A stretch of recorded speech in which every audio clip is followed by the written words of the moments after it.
আচ্ছা আপনি যে চায়নাতে ঝর্ণা লইছেন আর ইতালিতে পাথর লইছেন এটি মানে আমি কি পারলাম আমার উন্নতিছেন কি লাগে এটি কি বললা? কি হলো, কথা কোন না কে? হ্যাঁ না কাকা ভাবতেছিলাম আমি কাকা আপনি যে চায়নাতে ঝর্ণাটা নিয়ে আসছেন না অদ্ভুত কিন্তু কাকা এই সন্দীপে কারো বাড়িতে কিন্তু এরকম ঝর্ণা নেই আর এই যে আপনার বাড়িটা যে ইতালি থেকে পাথর দিয়ে বানানো এটাও দেখলে বুঝে দিতেছে কি গ্লেজ মারতেছে দেখছেন আর কাকা ঘাসগুলো যে বিদেশ থেকে আনা এটা কিন্তু ফিল হইতেছে কাকা পুরো প্লাস্টিক প্লাস্টিক লাগতেছে খুব ভালো জাতের ঘাস, সহজে নষ্ট হয় না। জি কাকা আর শুনো মিয়া, আমার মাইয়া যেসব জামা কাপড় পরে কোনোটাই কিন্তু এখান থেকে কিনা না, সব ঢাকার ওই 1 নাম্বার টেইলারের দিয়ে বানায় নিয়ে আসা হয়।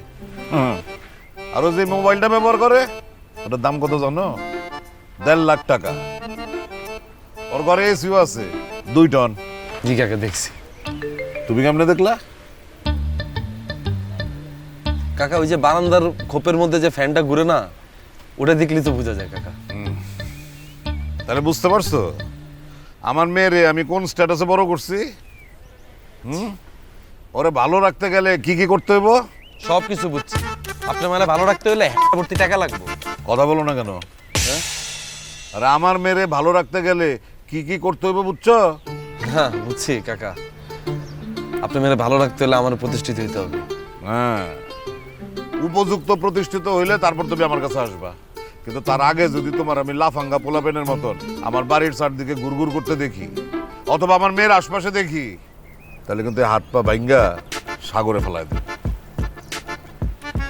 দাও।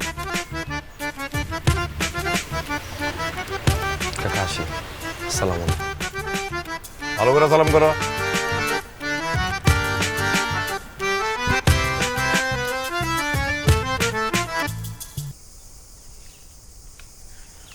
নামাজটা বললি না না? হেডফোন কিনতে বাজারে গেছিলাম, একটু দেরি হয়ে গেছে। তোরা এলাকাতে আকাইম্মা থাকতে থাকতে তোগুর উপরে শয়তান ভর করতেছ, দিনে দিনে শয়তান হয়ে যেতেছস। এই জন্য তো আমেরিকায় যাবো শয়তান ছাড়াইতে। সানিরিয়া শাকিল না আমি কিছু কমো না, ওগুলো বুঝায় কোনো লাভ নাই, ওরা আমার কথা শুনবো না। আমি তোরে কইতেছি তুই শোন, আমি বিদেশে থাকেছি, আমি জানি বিদেশ কি জিনিস।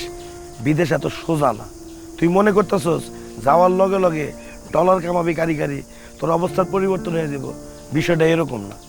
আর সবুজ হইতেছে ফটকা একটা বলা, ও যা কইতাছে তার সব কিছু ঠিক না, হয়তো ওর অবস্থার পরিবর্তন হয়েছে কিন্তু ও অনেকটা বাড়ায় কইতেছে। এগুলাতে কাম দিস না, সৎভাবে থাক। আর তোরা তো পড়ালেখাই করস না ঠিক মতো, ইংরেজি কইতে পারস না ঠিক মতো, তোরা আমেরিকা ঢুকবি কেমনে? এই জন্য তো অবৈধ পথে যাবো, টারজান বিষয় ড্রামে করে যাব।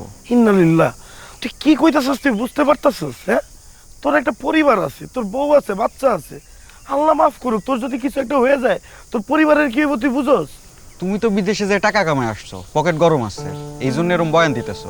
আমরাও যাই বিদেশে টাকা কামাই, তখন আমরাও বয়ান দিব বিদেশে অবৈধ পথে যাও না, অনেক ঝুঁকি আছে, অনেক বিপদ আছে।